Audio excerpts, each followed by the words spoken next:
पुनः स्वागत करते हैं और बार बार स्वागत करते हैं। आइए। बहुत बहुत धन्यवाद। बाबा साहब डॉक्टर भीमराव अंबेडकर जयंती समारोह में भिलाई में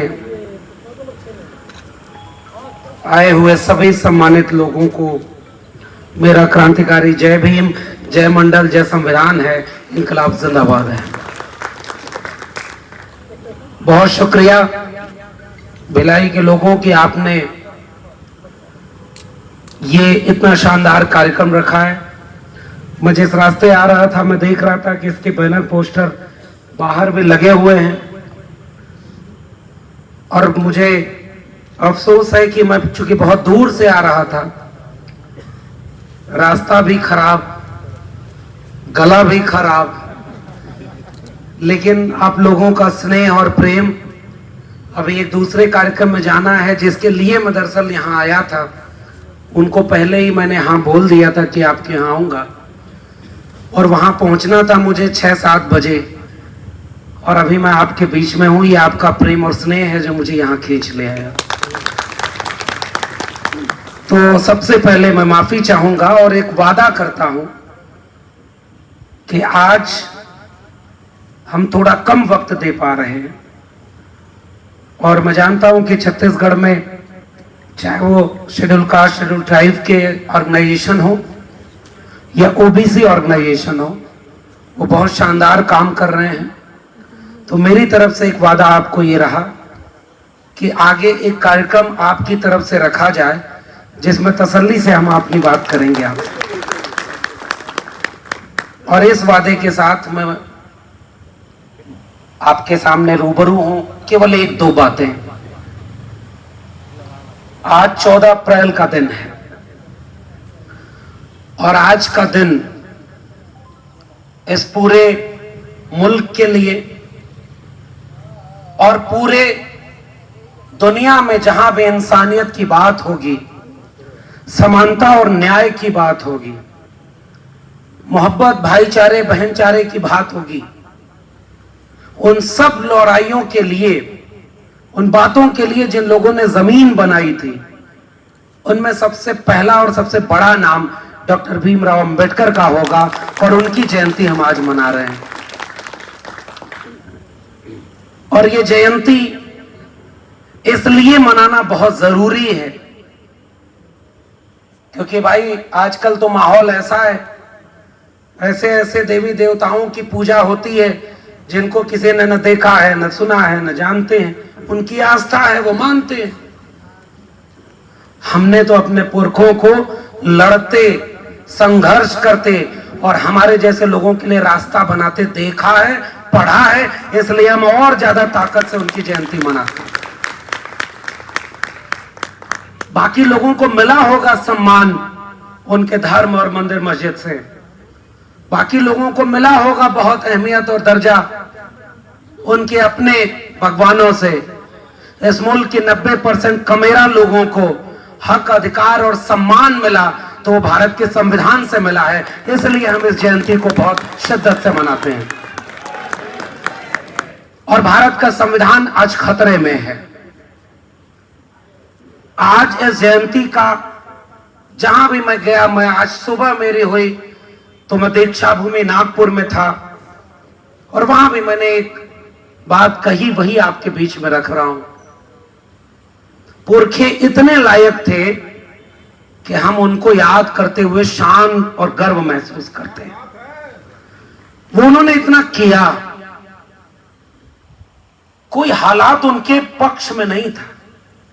बाबा साहब को तो स्कूल से बाहर कर दिया, वो इतिहास आप सब जानते हैं, पढ़ने नहीं दिया, फिर भी मेहनत करके पढ़ाई की, विदेश से डिग्रियां हासिल की।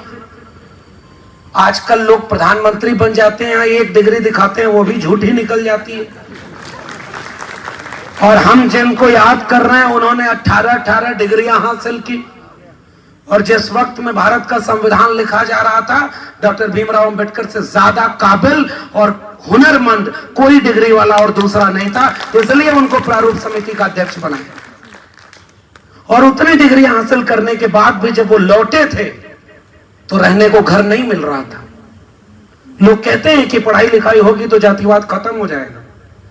डॉक्टर अंबेडकर सयाजी बाग में पिछले दिनों वहां गया था, उस जगह पर लोगों ने मुझे बुलाया था जब बड़ौदा महाराज के यहां बाबा साहब अपने फेलोशिप के एवज में नौकरी करने गए।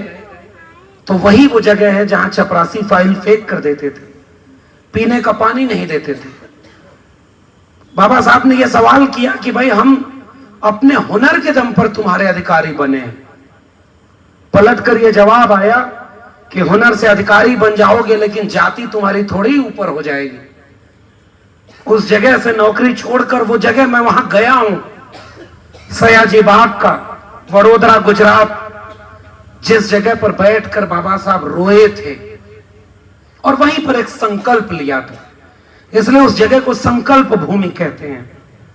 वहां उन्होंने एक संकल्प लिया और वो क्या संकल्प था कि जब तक इस मुल्क से मैं जातिवाद को खत्म नहीं कर देता तब तक मैं अब बिना रुके बिना डरे ये लड़ाई लड़ता रहूंगा ताकि मेरे लोग इस तरह का अपमान अब दोबारा न सहें। और उन्होंने उस लड़ाई को अपने जीवन के आखिरी वक्त तक लगातार लड़ाई लड़ी है और उस लड़ाई की वजह से हम यहां खड़े हैं। डॉक्टर अंबेडकर के पास तो यह भी मौका था ना कि यह देश रहने लायक नहीं है, ये इज्जत नहीं करता हुनर की, और वहीं सयाजी बाग से वापस विदेश चले जाते, बड़ी नौकरी मिल जाती। वो नहीं गए, वो इसी देश में रह करके इस देश की सबसे गंभीर बीमारी का इलाज किया। और आज कुछ लोग देश में बैठकर इस देश के schedule caste, schedule tribe, OBC और माइनॉरिटी के लोगों को देशभक्ति का पाठ पढ़ाते हैं और सर्टिफिकेट बांटते हैं। हमारे पुरखों ने इस देश को रहने लायक बनाया है और आज उस देश को फिर से बर्बाद किया जा रहा है। उन्होंने जो बनाया उसे बचाने का संकल्प लेना ही आज बाबा साहब की जयंती मनाने का अर्थ होगा। और वो उन लोगों से संकल्प लेना है हमें इस देश को बचाने का जो बड़े बड़े पदों पर बैठ गए। और मुझे पता चला कि ओबीसी समाज के लोग ज्यादा आए हुए हैं। एक समय ऐसा था सर कि लोग कहते थे कि जिस दिन ओबीसी जाग जाएगा उस दिन देश में बहुत कुछ बदल जाएगा। आज मैं 13 अप्रैल को डॉक्टर अंबेडकर जयंती की पूर्व संध्या पर, और ये महीना देखिए, यह सप्ताह 11 अप्रैल फूले साहब की जयंती, 13 अप्रैल बिंदेश्वरी प्रसाद मंडल यानी बीपी मंडल का स्मृति दिवस और 14 अप्रैल को बाबा साहब की जयंती। ये अपने आप एक रिश्ता बना है बहुजनों का और हमें जोड़ करके हमारे नायकों ने कहा कि हम सब एक। तो बीपी मंडल की जयंती में कल मैं चंद्रपुर में था और वहां एक बात और कही कि ऐसा नहीं है कि ओबीसी समाज सोया ही था। हाँ, उसकी संख्या ज्यादा है तो उसकी जिम्मेदारी ज्यादा है। जितना उसे जाग जाना चाहिए था उतना नहीं जागा, ये शिकायत मैं भी करता हूं। लेकिन इतना भी नहीं सोया और इतना दंगाई नहीं बना है, वरना जिस दिन ओबीसी समाज अगर उन दंगाइयों के हाथ में चला जाए तो इस देश को बर्बाद होने से कोई नहीं बचा सकता। आज अगर नहीं बर्बाद है ये देश, इसका मतलब इन सारे एससी एसटी ओबीसी समुदाय के बहुसंख्यक लोग दंगाई नहीं हैं, वो बिरसा फुले अंबेडकर पेरियार को जानते और मानते, और वो अब धीरे धीरे अपने इतिहास को पढ़ रहे हैं कि फूले साहब हमारे थे, बाबा साहब हमारे थे, शाहू जी हमारे थे, और अब वो अपने बच्चों को बता रहे हैं वो हमारे थे, हमारे हैं और हमारे रहेंगे। हम मिल करके एक ऐसा भारत बनाएंगे जिसमें बिरसा, फूले, अंबेडकर और पेरियार के सपनों का भारत होगा। और इसलिए हमें मिलना है, केवल यही मेरी गुजारिश आज भिलाई के लोगों आपसे है कि ये जो मिला दिया था ना हमारे पुरखों ने, फूले साहब ने केवल ओबीसी की लड़ाई नहीं लड़ी, अंबेडकर साहब ने केवल दलितों की लड़ाई नहीं लड़ी, सबने सबकी लड़ाई लड़ी, इंसान की लड़ाई लड़ी।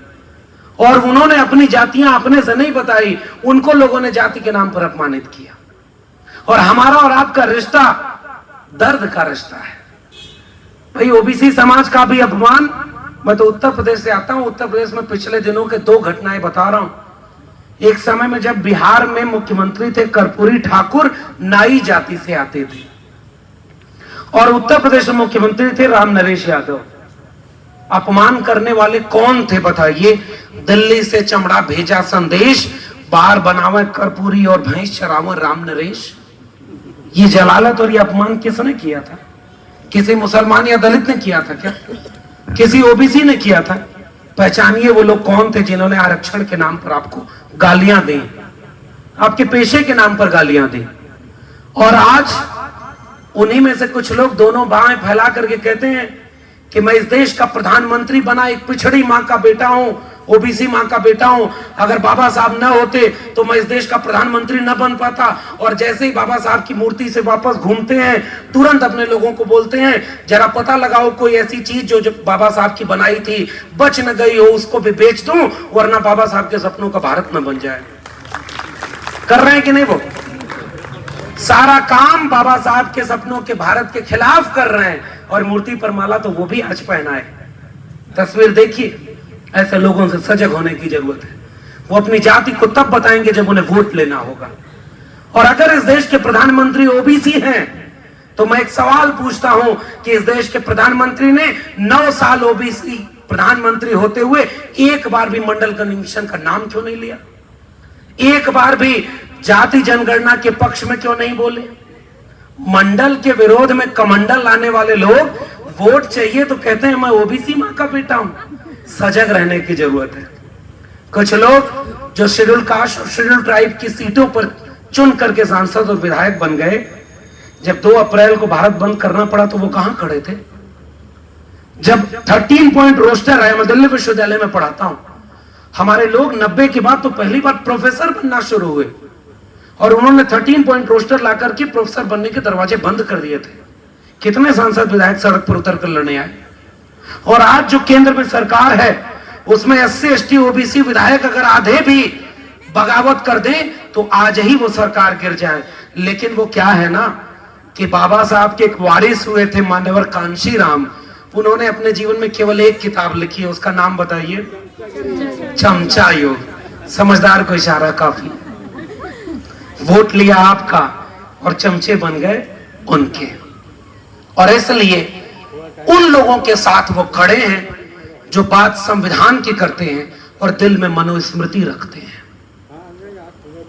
जो हमारे बच्चों की शिक्षा को बेच रहे हैं और कह रहे हैं धर्म खतरे में है, जो हमारे लोगों की सरकारी नौकरी को प्राइवेट हाथों में बेच दिया, कह रहे हैं मंदिर खतरे में है।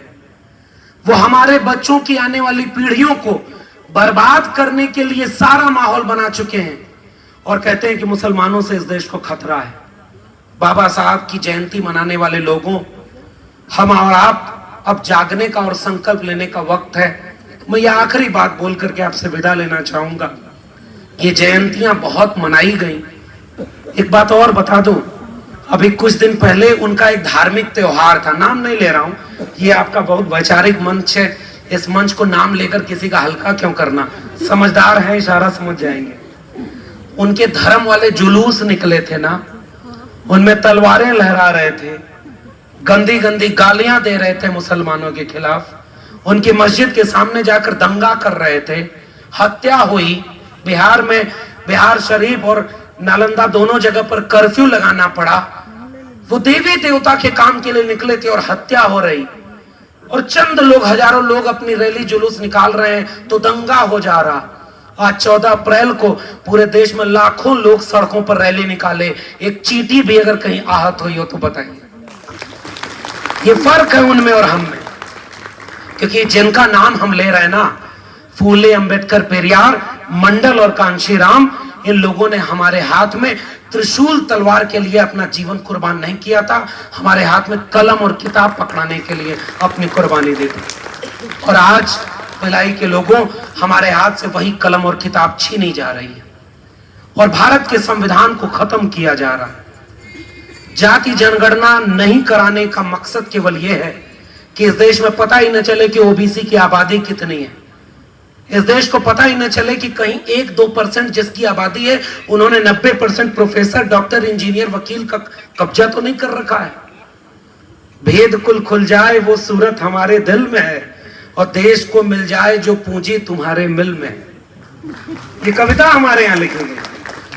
अपने दोनों बाहें फैलाकर प्रधानमंत्री ने भाषण दिया कि वो बेच रहे हैं भारत को, मैं चैन से कैसे सो जाऊं, सौगंध मुझे इस मिट्टी की, मैं देश नहीं बिकने दूंगा।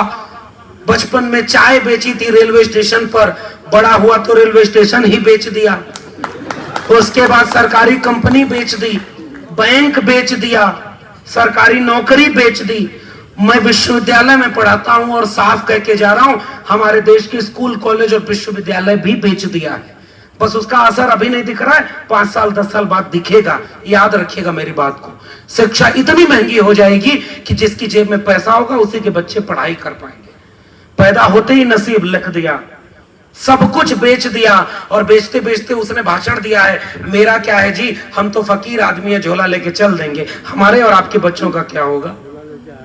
और झोला लेके भी नहीं आया था। ठीक कह रहे हैं सर, हम तो ये भी पूछेंगे कि वो झोला तुमको किसने दिया, उस झोले में तुमने क्या क्या भर लिया है। उस झोले में उसने मनुस्मृति रखी थी, हमारा देश का संविधान झोले में भर लिया। और 2025 में वो जो नया संसद बना रहा है उसमें वो उसी झोले से निकालकर मनुस्मृति रख देंगे और हम और आप कुछ नहीं कर पाएंगे। शिक्षा बिक गई, हम नहीं कुछ कर पाए। लेटरल एंट्री में 350 से ज्यादा लोगों को सीधे ज्वाइंट सेक्रेटरी बना दिया है, उसमें एक भी SC ST OBC नहीं है। और बाहें फैलाकर कहते हैं कि मैं OBC मां का बेटा हूं, मैंने दलित को राष्ट्रपति बना दिया। अरे भाई, सांसद, विधायक और ये हमें दलितों, पिछड़ों, आदिवासियों को नहीं बनाना है। हमारे लोगों ने कहा डॉक्टर, इंजीनियर, वकील, प्रोफेसर बनाना है, हमें वो चाहिए। सांसद, विधायक तो अपने आप लोग बन जाएंगे। और एक किस्सा सुना के जा रहा हूं, मैं सुबह से ये किस्सा सुना रहा हूं, मुझे लगता है बहुत जरूरी किस्सा है। मैं भी छोटा था, किस्सा तो मैं भी ऐसे ही सुना रहा हूं जैसे कल को प्रधानमंत्री बन जाऊं तो ऐसे ही सुनाऊंगा। बचपन से मैं चाय बेचा करता था, मैं बचपन से जो है भिलाई आना चाहता था। मैं नहीं, ऐसा नहीं है, लेकिन किस्सा सच का यह है कि मैं अंगूर खरीदने गया तो मैंने सस्ते अंगूर खरीद कर पिताजी को कहा कि ये देखिए कम पैसे में ज्यादा अंगूर ले आया। उन्होंने कहा कि कैसे, तो मैंने कहा ये टूटे हुए अंगूर रखे थे 10 रुपए किलो में, मैं 1 किलो ले आया। तो पिताजी ने पूछा दूसरे अंगूर, मैंने कहा वो 20 रुपए किलो थे। पिताजी ने पूछा तो कुछ समझे, मैंने कहा नहीं। पिताजी ने कहा जो गुच्छे में है उसकी औकात ज्यादा है, जो टूटकर बिखर गया वो औने पौने दामों में ऐसे ही बेचा जाएगा। आइए इस मुल्क को बचाने के लिए, बिरसा अंबेडकर, पेरियार, मंडल और कांशीराम के भारत को बनाने के लिए, संविधान विरोधी मनुस्मृति वालों को इस मुल्क से रुखसत कराकर सत्ता से अपने लोगों का हकों को न्याय दिलाने के लिए एकजुट हो जाएं। हम अगर बिखरे रहे तो चंद फकत ही सही, हम अगर मिल जाएं तो बिफरा हुआ तूफान है। हम सबको एकजुट होना चाहिए। बाबा साहब आज होते तो ये बात कहते कि मेरी जयंती शान और शौकत से मनाओ, मुझे याद करो, जश्न मनाओ। उसके बाद जब घर जाना तो अगले दिन से निकल जाना इस देश के गांव गांव में कि मेरे सपनों का भारत बनाओ, तब जाकर के मेरी जयंती का मकसद होगा। आपने मुझे आमंत्रित किया, बहुत बहुत धन्यवाद। मैं तुरंत निकलना चाहूंगा, मगर आपसे गुजारिश करूंगा जो जहां बैठा है बैठे रहे ताकि ये कार्यक्रम चलता रहे। और आप सबसे माफी और इस वादे के साथ कि बहुत जल्दी आपके कार्यक्रम में आराम से तसल्ली से आएंगे, बातचीत करेंगे। तब तक आप सबको अंबेडकर जयंती की ढेर सारी बधाई। जय भीम, जय मंडल, जय संविधान, उन गुलाम जिंदाबाद, संविधान जिंदाबाद, इनकलाब जिंदाबाद। शुक्रिया।